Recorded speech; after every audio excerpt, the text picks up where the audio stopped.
Bem-vindos novamente ao Business Time. Eu sou Antônio Miranda e eu apresento este programa com Paola Tucunduva e Manuel Suete. Hoje no Business Time a gente vai ter um assunto muito interessante, não perca, aproveite aí, assine, curta, compartilhe, ajude a essas informações chegar a mais pessoas. Nós vamos falar de hoje com um tema que todo mundo se interessa, que é a imigração. Então, fique ligado aí. Mas antes, deixa eu dar 2 recados rapidinhos para vocês. Procurem a revista do GBA, está espalhada aqui em diversos pontos nos Estados Unidos e no Brasil. Tem muita gente lendo, e eu vou aproveitar para mandar um abraço para o Evandro Lozano, do Tocantins, que está com uma revista dessa lá no escritório dele, me mandou uma foto. Um grande abraço para você, Evandro. E dá um recado muito importante para toda a comunidade brasileira aqui nos Estados Unidos. Está chegando, pessoal, o Census 2020. De 10 em 10 anos o governo americano faz os censos. E por que é importante você responder? Porque a comunidade brasileira precisa ser melhor representada aqui, para gerar mais empregos, para a gente poder ter português nas escolas, por exemplo. Então, quando chegar a cartinha do censo na sua casa, deve chegar aí por março, abril, responda que você é brasileiro e quantas pessoas moram na sua casa. Isso vai ajudar muito a todo mundo que é brasileiro aqui nos Estados Unidos com emprego, educação e muito mais benefícios, tá bom? Gente, hoje eu estou aqui com a Carmen Arce, doutora Carmen Arce, uma advogada de imigração muito renomada aqui em Miami. Ela que é advogada de imigração desde 2001 e é uma das 78 experts de imigração do Florida Bar. Florida Bar, para quem não sabe, é mais ou menos a OAB do Brasil aqui dos advogados, Florida Bar.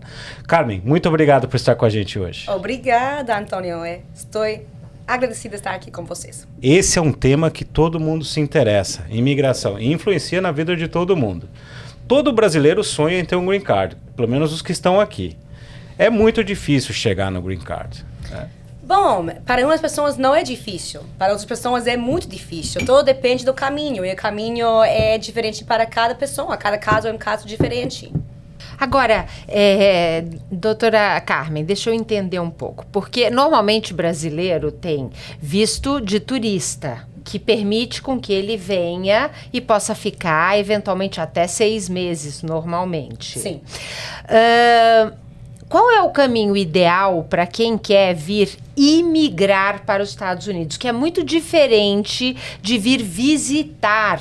E algumas pessoas acham que é fácil. Chega com visto de turista e depois muda. Eu queria ouvir um pouco a sua experiência em relação a isso. Ontem eu estava falando com um brasileiro que perguntou o que é mais fácil. Eu falei, agora nada é fácil. Mudar para outro país não é fácil. E eu acho que qualquer pessoa que acha que é fácil não está, de verdade, imaginando tudo que tem que acontecer, tudo que tem que sacrificar para começar uma vida nova em qualquer país do mundo. Não tem um caminho perfeito para cada família. Cada família é diferente. Quando eu falo com um imigrante, eu sempre explico. Tudo depende da experiência da pessoa e da educação, a formação da pessoa. Então, quando eu falo com uma família, um casal, primeira coisa que quero saber, o que faz você, o que faz sua esposa? E aí podemos ir investigando, avaliando opções que tem. Porque não tem alguma resolução mágica para todo mundo, não. E nada é fácil, como eu falei. Tudo precisa planejar. Mas quais são os principais vistos disponíveis pro brasileiro que quer vir para cá? Então, primeira coisa que vamos perguntar se o brasileiro tem outro passaporte. Por quê? Porque muitos brasileiros que querem investir e querem saber sobre o visto investidor, primeira coisa, preciso explicar que brasileiro mesmo não tem visto não imigrante investidor, mas muitos brasileiros têm passaporte italiano, ou espanhol, ou paraguaio, e eles sim têm uma opção. Então, se alguém quer saber, Carmen, como posso investir? Eu já estou pensando entre 3 coisas. E2, mas precisa outro passaporte. L1, mas precisa ser executivo ou gerente multinacional, precisa empresa no Brasil, empresa aqui nos Estados Unidos. Ou talvez é o famoso EB5, se é um investimento maior e agora mudou para $900 mil. Então aí começamos a avaliar que tipo de investimento está falando, ou só está falando de comprar o passagem. Perfeito. Agora, entre esses 3 vistos, existe uma diferença grande, né? Me corrige se eu estou errada. Porque o EB5, ele sendo aprovado, te permite ter green card, que Verdade. é a residência permanente nos Estados Unidos. Já o E2, o que eu entendi é que ele nunca vai ser um green card. Ele é uma permissão de morar aqui, de trabalhar na sua própria empresa, é isso? Sim, mas em minha opinião é um pouco mito isso. Porque não tem nenhum visto não imigrante que chega a ser green card. Sempre tem que fazer outro procedimento. Então, a mesma pessoa com um visto E2 pode se aplicar e obter no futuro um EB5 ou EB1C. Ok.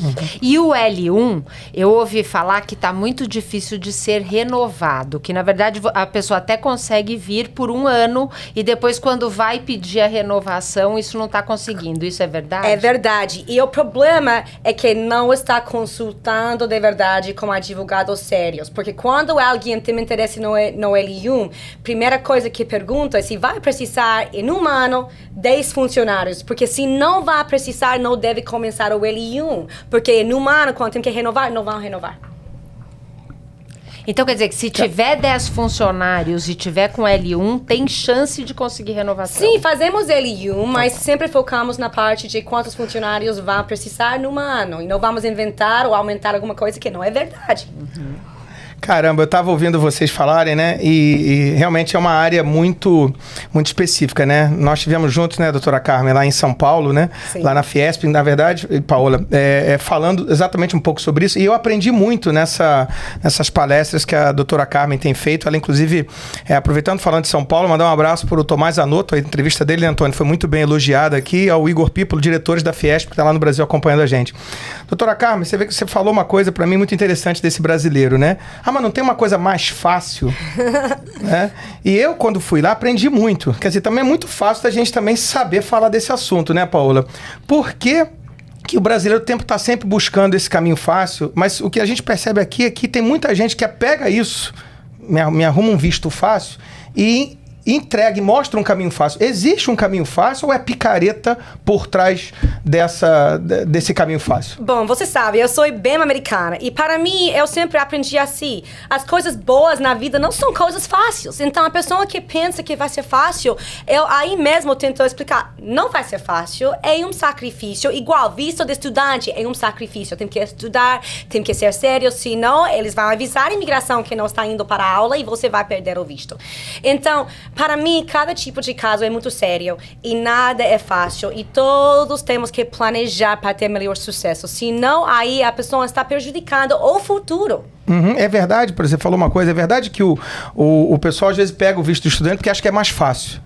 Eu já vi algumas pessoas dizendo, tô com visto de estudante aqui, mas o cara tá comprando, etc. É verdade que a imigração, às vezes quando você chega lá na imigração, no aeroporto, o sistema ali pode estar ligado com o sistema da escola e a pessoa saber se ela está participando ou não das aulas? É verdade que está ligado. E eu sim recebo clientes, consultas que tinham problemas justo por isso. Ou porque a escola não atualizou toda a informação nos CIVs. Então, sim, é verdade. E estão compartilhando toda essa informação. Ou seja, não tem como ter jeitinho para pegar visto aqui, né, Antônio? Ah, mas tem gente que vende um jeitinho bom aí, né? É só assistir os vídeos no YouTube aí que você vai ver pelo menos uns 10 não advogados dizendo que são advogados e que conseguem um visto fácil por aí, né? É muito triste isso, de verdade. Como sabe que aqui, primeira vez que eu comecei a falar mais com clientes e aprender que tem muitas pessoas que não são advogados e estão dando conselho que de verdade pode atrapalhar ou prejudicar uma família pela vida. Eu recebo muita gente lá no escritório. E a primeira coisa que eu falo para eles, eu não sou advogado de imigração e não sou contador, então não me perguntem muito sobre isso. Falem lá com a doutora Carmen, que ela é a pessoa autorizada para falar. E muita gente que eu percebo, doutora Carmen, que não tem perfil, não tem a qualificação, não tem os diplomas para receber, por exemplo, o visto da moda agora, eu tenho visto que é o E2. EB2, né? E tem muitas empresas aí que depois eu vi a conhecer melhor. Que estão vendendo. Que estão vendendo esse EB2 para todo mundo. Para todo mundo como se fosse a 8ª maravilha do mundo. Como é que está isso aqui no mercado? E o que é o visto EB2, se você puder explicar? Exato. Bom, primeira coisa, EB significa Green Card, residência permanente. De verdade, significa baseado em emprego. Então, quando alguém fala EB1, EB2, EB3, EB5, está falando de um Green Card. Então, tudo vai por preferência. EB1 é o mais alta até EB5, que é mais baixa. Então, EB2 é a segunda mais alta, é de preferência bastante alta e tem vários benefícios, mas é para uma pessoa que tem uma habilidade excepcional ou uma formação avançada igual numa área específica que os Estados Unidos precisa. Então, muitas pessoas chegam ao meu escritório, já falaram com 2 ou 3 escritórios, e às vezes eu falo, para mim, de verdade, sinto muito, mas acho que você não tem um bom caso agora. E explico por quê. E às vezes a pessoa fica como ofendido. E eu falo, olha, eu não estou aqui para vender, eu não estou aqui para falar, se você qualifica, eu só preciso uma quantidade de dinheiro e você vai ganhar. Não, eu vou explicar a lei, eu vou mostrar os livros da lei e eu vou falar sobre chances de verdade que tem. E uma outra coisa que você comentou, né? Existem pessoas se passando por advogado sem ser advogado. Como é que eu, na hora que estou contratando um advogado, posso fazer para checar se esse profissional realmente tem o bar da Flórida? Só um detalhe que eu acho importante, o bar é como se fosse o OAB, com uma diferença. No Brasil, você pega o OAB e ela funciona para o Brasil inteiro. Aqui nos Estados Unidos, cada estado tem o seu bar. Então, às vezes o profissional tem bar de um outro estado que não é na Flórida, ele não pode advogar na Flórida, não é isso? Depende. Para imigração, se pode, porque imigração é lei federal. Então, tem muitas pessoas, por exemplo, um brasileiro que é advogado no Brasil, chega aqui, faz um programa, LLM, um mestrado em lei, pode ir para New York, faz o bar lá, pode devolver aqui a Flórida, ele sim pode exercer, ele sim é advogado de imigração. Mas para responder, não é fácil, Paula. Às vezes eu fico aí pesquisando, porque quando um cliente chega ao meu escritório e já fez um procedimento e tudo está ruim, primeira pergunta, quem é seu advogado? E aí começo a falar e pergunto, mas você acha que é advogado ou paralegal ou assistente? E muitas vezes a pessoa fala imediato, acho que é advogado no Brasil, mas acho que aqui não, mas eu... Então, temos que ter muito cuidado. Não é fácil pesquisar isso, se é advogado. Se é da Flórida, sim, vai estar no Florida Bar, pode ir à página, tudo mais. Mas, de verdade, eu acho inteligente perguntar à pessoa. Você é advogado? De onde? Você tem número de licenciatura, tudo isso, e eles podem aí saber se é verdade. E, Carmen, isso é importante porque muita gente me pergunta, o fulano de tal é advogado? Aí eu falo para eles, entra lá no site da Florida Bar e coloca o nome dele lá. E aí me perguntaram o seguinte, Antônio, eu coloquei o nome do sujeito, só que apareceu Authorized House Counsel. Aí eu não sabia o que responder. Aí eu falei, eu vou entrar agora no bar da doutora Carmen e ver o que está escrito. Estava escrito... advogado, good standing, license to practice law. License to practice law. Isso é uma diferença enorme. Qual a diferença entre alguém que diz que tem bar, mas é Authorized House Counsel, e o Eligible to Practice Law? Então, a pessoa só pode dar conselho para outras pessoas que não estão dentro do escritório de in-house counsel se a pessoa tem licenciatura para exercer como advogado. Basicamente é isso. E outra coisa, sempre pode ligar à Florida Bar. Eles são excelentes. Eu ligo pelo menos uma vez por mês para perguntar coisas às vezes. E pode ligar a pessoa e o Florida Bar ajuda também. Eles são excelentes. Então, como... Não, vai lá. Não, só para esclarecer, então, o House Counsel seria um advogado de uma empresa. Exato. Né? Então, aquela pessoa que é um diretor, por exemplo, legal de uma empresa, ele pode dar uma opinião apenas naquele âmbito de empresa, mas ele não pode advogar por uma pessoa de fora. É isso que... só para esclarecer aqui. Isso. Tá. E qual é a diferença? Você falou em paralegal, então, quer dizer, o paralegal e o advogado. Qual é a diferença? A paralegal tem algum tipo de formação? Que tipo de trabalho um paralegal pode fazer? E que diferente do advogado? Uma pergunta boa. Então, de verdade, por exemplo, muitos escritórios empregam paralegal como uma assistente do advogado. E não precisa ter uma formação especial, eles podem só ter interesse, talvez, ou talvez em outro país ser advogado e sabe uma coisa de advocacia. Mas paralegal nunca pode dar conselho sobre a lei, tem que ser como advogado. Então, e também tem que ter muito cuidado com notário, porque em muitos países, notário significa que a pessoa é como advogado, aqui não. O notário seria o lá no Brasil... Escrivão, alguma coisa não, assim? o cartório, né? Cartório. O cartório. Escrivão do cartório. O escrivão do cartório, né? E você falou de uma palavra que eu acho que é por isso que tem tanto golpe, sabe, Paola? É dar opinião. Né? Eu me lembro que eu estive em São Paulo com você, Antônio. Eu fui dar uma entrevista pro Heródoto Barbeiro, né, da Rede Record News. Um abraço, Heródoto. E a pauta era: nós queremos que você venha aqui falar sobre os vistos para a pessoa empreender. E eu falei assim, quando eu tava sendo maquiado para entrar no ar. Ele né? perguntou como é que um garçom pode pegar um visto americano. Você lembra disso, né, Antônio? Como é que um garçom pode... E aí, na hora, eu lembrei da doutora Carmen, né? Porque eu podia voltar para cá, alguém me denunciar, nem isso, doutora Carmen, né? Eu não sou advogado, então eu tive que fazer um disclaimer no ar, né? Esse programa tá gravado lá nas redes sociais, né? Dizendo o seguinte: olha, Heródoto, eu não sou advogado. Então eu não posso falar, porque a gente tem a mania de poder falar, né? Mas esse é um problema seríssimo aqui, né? Das pessoas começam a ficar... É o corretor de viagens que fala sobre visto. Né? Todo mundo tem opinião. Tem seu primo, seu vizinho. A gente tem que dizer que não pode falar, então, né? Eu recebo vários clientes que falam para mim: Carmen, todo mundo falou isso, mas eu quero ouvir a opinião de você, porque eu sei que você é advogado. E outra coisa, quando eles perguntam para mim opinião de outro tipo de advocacia, todo mundo sabe, eu vou falar: eu não sei nada. Eu sou especialista na área de imigração. De imigração eu vou opinar. E às vezes, igual, dentro de imigração é muito, muito complexo.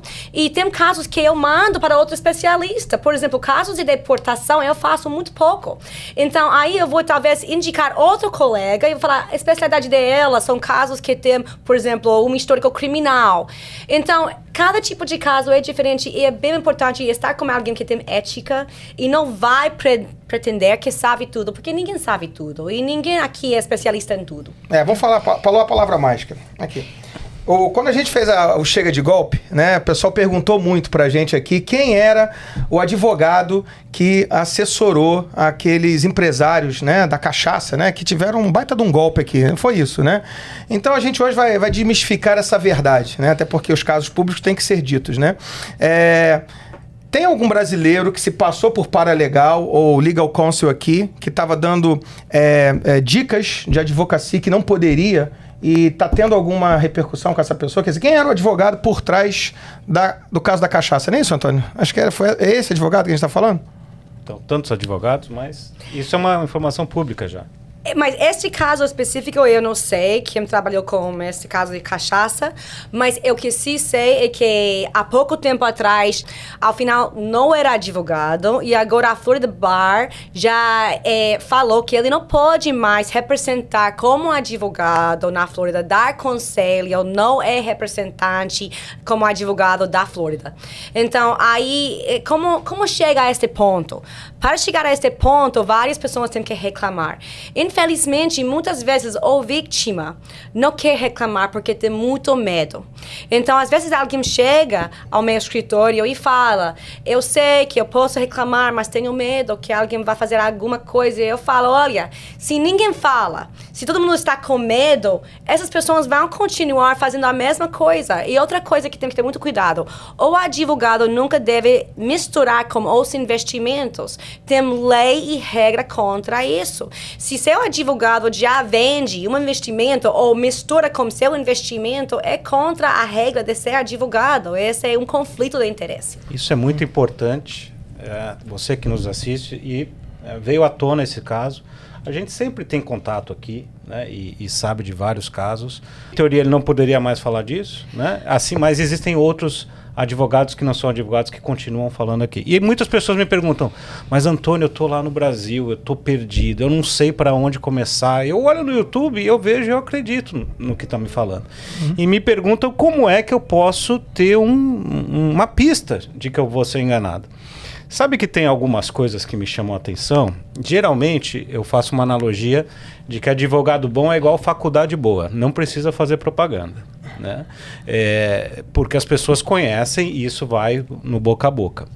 Mas uma coisa que eu tenho visto é um traço, você que está nos assistindo, um traço de ostentação desses advogados. É foto com carrão, é foto mostrando Miami, é em avião particular. Desses golpistas, né? Porque muitas vezes nem advogados são, né? Golpistas, eles vendem esse sonho tão bem que é difícil para o brasileiro que sonha em vir morar aqui pegar isso no ar. Não acontece muito disso? Bom, é outra mentalidade. E eu adorei quando vocês falaram sobre a diferença de também de trabalhar com o americano e trabalhar com o brasileiro. O americano, quando vê isso, pensa que é absurdo. Que isso não significa nada que a pessoa tem um avião privado, não significa que vai ser advogado bom, não. Então, para nós é muito diferente, mas a cultura brasileira é diferente. E em minha opinião, é uma maneira de vender. Então, está vendendo como você falou, mas para o americano fica como... Essa não tem nada que ver com o sucesso da pessoa ou escritório. E por isso, inclusive, eu acho que é muito importante você que está procurando um advogado, pega um avião, venha fazer uma viagem de férias e vá nos escritórios dos advogados. É um primeiro passo. Converse com clientes, peça a referência de clientes desses advogados e converse com essas pessoas. Faça investigação na internet. Você tem várias coisas que você pode fazer para checar, né, doutora? Agora, vamos falar um pouco de quem já tem um visto ou um green card. E eu ouvi falar que existem situações de pessoas que têm o visto ou até um green card cancelado ou tem dificuldade de renovar o green card. Então eu queria saber, vamos dizer, o que leva uma pessoa a ter um risco de ter ou um visto ou um green card cancelado? Bom, primeiro vamos começar com o visto. Agora que toda a informação está compartilhada, você sabe que quando entra já está todo o histórico das viagens e tudo isso. E uma coisa é o tempo permitido em cada viagem, mas outra coisa é o tempo que uma pessoa não imigrante deve, como visto de turista, deve passar dentro dos Estados Unidos dentro do último ano. Então, às vezes a pessoa pensa que pode estar aqui 5 meses e 20 dias, sair por 3 dias a México e voltar por outros 5 meses, 5 dias. Não. E eu, quando eu explico isso como dirigindo sobre a velocidade e pode ter que ter sorte várias vezes, mas uma vez que a polícia para a pessoa pode perder o visto. E não só isso, mas quando quer renovar o visto, pode ter problema. Mas não é só os dias que está aqui. Se trabalhou sem permissão, se os filhos estudaram sem permissão, se a pessoa recebeu benefícios do governo, se comete um crime, se dirige bêbado. Tem várias coisas em que só por errar pode ter problema, pode ter o visto cancelado. Com visto não imigrante. Com green card, também tem responsabilidades.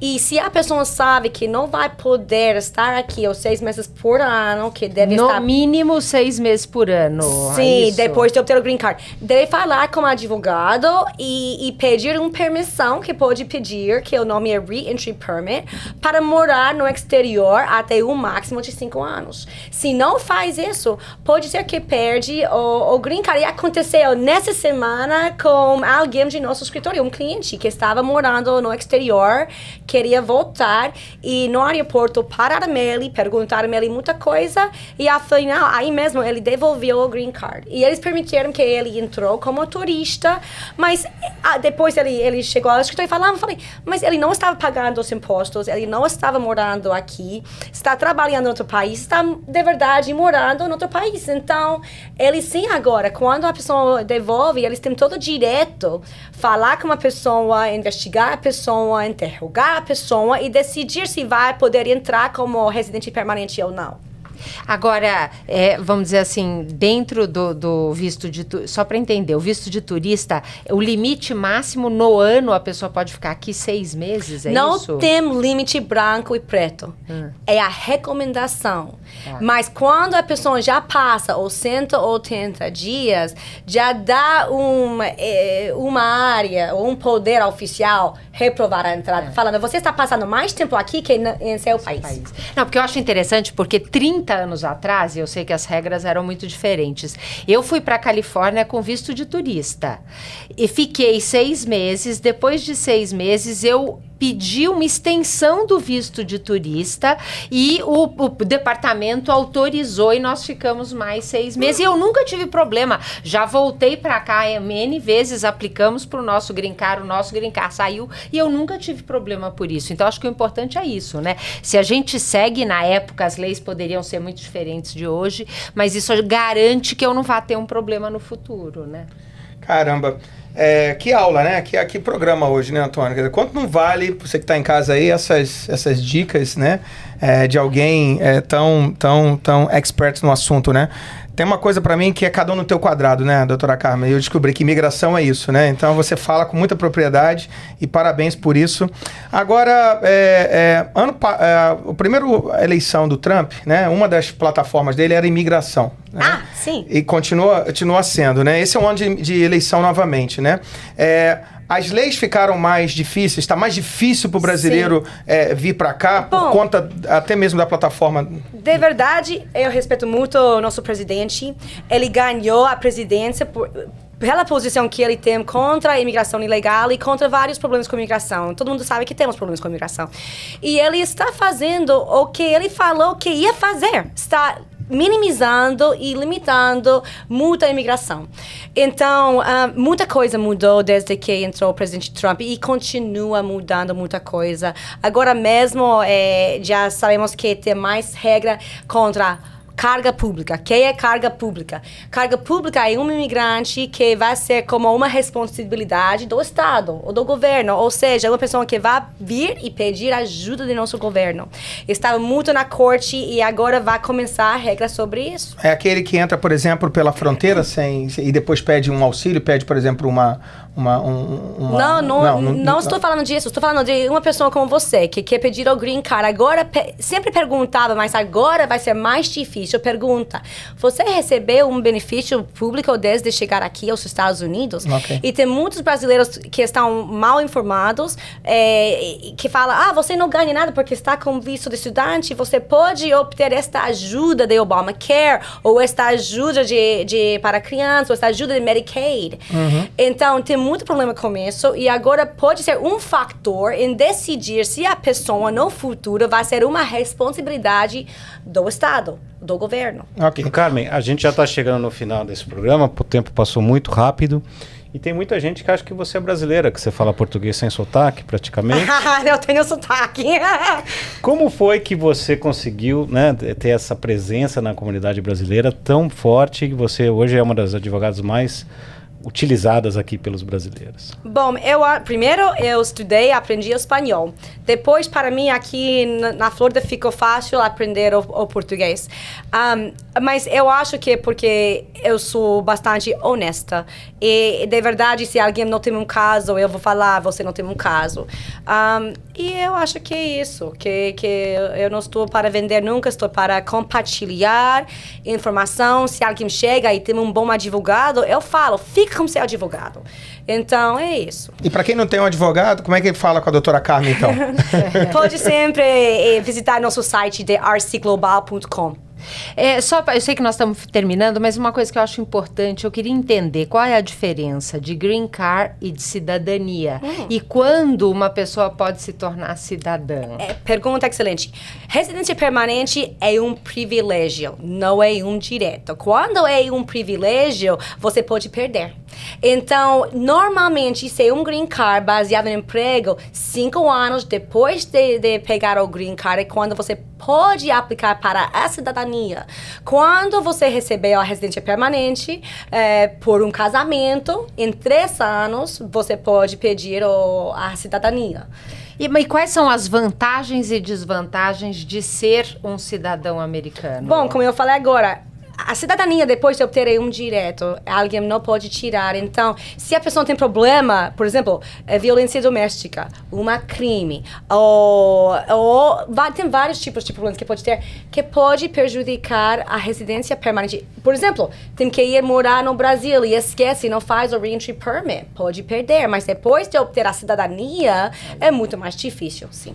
Muito bom. Carmen, muito obrigado pelas suas explicações. Se você quiser mais informações, entre lá no site www.arceglobal.com e você vai ter um atendimento de uma das 78 experts pelo Florida Bar. Muito obrigado. Não, eu estou agradecida. Muito obrigada. Tchau, tchau.